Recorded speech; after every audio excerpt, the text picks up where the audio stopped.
Avenue.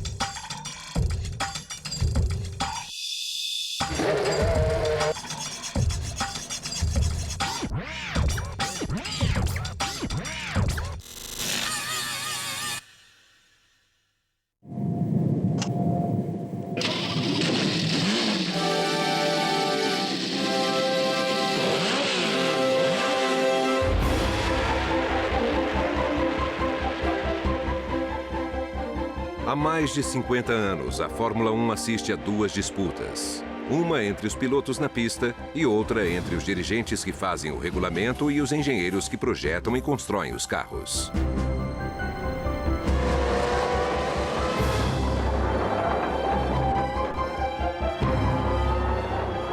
Por esse motivo, a Fórmula 1 é o esporte mais avançado do mundo em tecnologia. A sua engenharia é mais aeronáutica do que automobilística.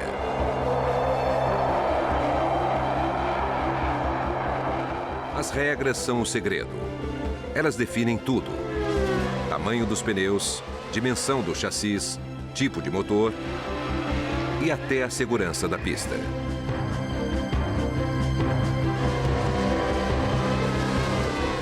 A Fórmula 1 é como um jogo de xadrez, jogado a 300 km por hora.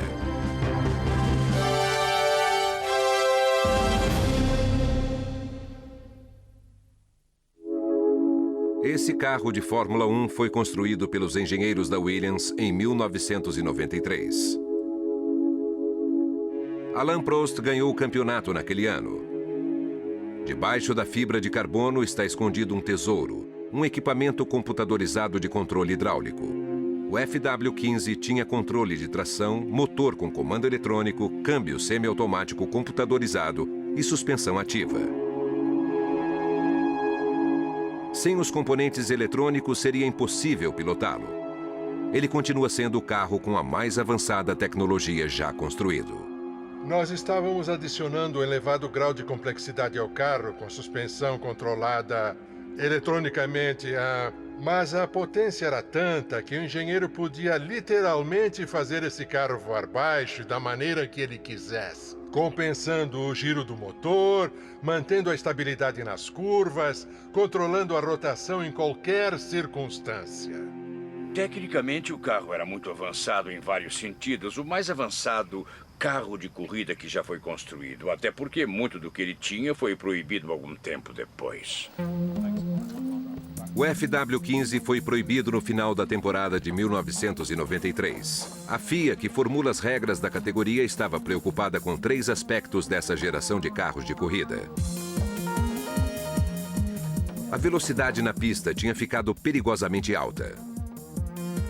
O software dos carros era impossível de ser supervisionado. E a parte eletrônica criou a percepção de que os carros dispensavam a habilidade do piloto. O que faz a Fórmula 1 interessante é a maneira como os pilotos demonstram sua competência e habilidade. Mas a tecnologia os deixou com menor importância, então não havia escolha. E eles estavam dizendo, a Fórmula 1 não é feita só de carros.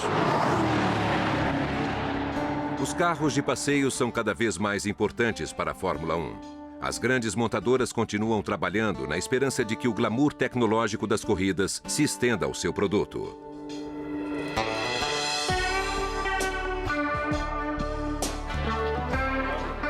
O piloto da Williams, Juan Pablo Montoya, e o piloto de teste Mark Jean estão no circuito de Valência para impressionar os convidados de um patrocinador da Williams.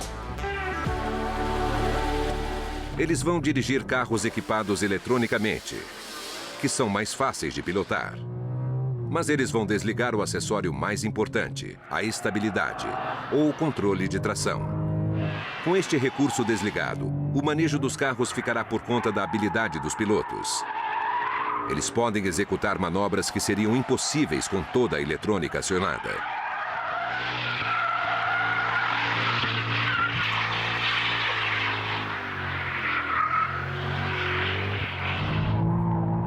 Quando Montoya abre mão do controle computadorizado, ele retrocede tecnologicamente.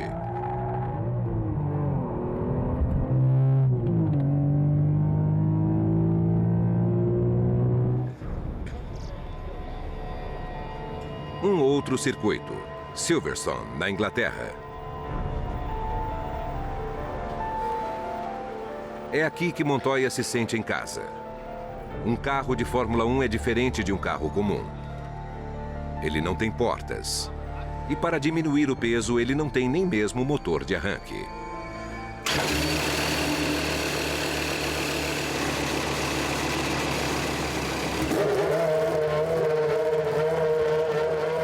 Quando o motor dá a partida, ele fica em marcha lenta. Comparado com o carro que Montoya dirigiu em Valência, ele tem poucos componentes eletrônicos. Os acessórios normalmente permitidos na Fórmula 1 foram banidos, modificados, diminuídos ou simplesmente escondidos dos inspetores. Hábeis engenheiros estão sempre tentando passar a perna nos homens que fazem as regras. O grande problema enfrentado pelas corridas de Fórmula 1 no fim do século XX foi a engenhosidade que os carros estavam ganhando. E havia o risco do piloto ter seu papel cada vez mais diminuído nas vitórias. E não é isso que se espera de um espetáculo. Embora os pilotos sejam os heróis do espetáculo, cada vez mais eles estão nas mãos dos engenheiros. Esses técnicos já podem controlar o carro e o modo de pilotagem. Os espectadores que ligam a TV para assistir às disputas são o verdadeiro espírito da Fórmula 1. Sem eles, os patrocinadores não se interessariam em colocar os seus nomes nos carros. Sem o dinheiro dos patrocinadores, as equipes ficam sem os recursos para a tecnologia que, por sua vez, ameaça espantar o público. Mas sem tecnologia não é Fórmula 1. Essa estranha contradição está constantemente ameaçando o esporte. Esse problema apareceu pela primeira vez em 1977, quando uma vantagem aparentemente invisível tornou dois carros invencíveis.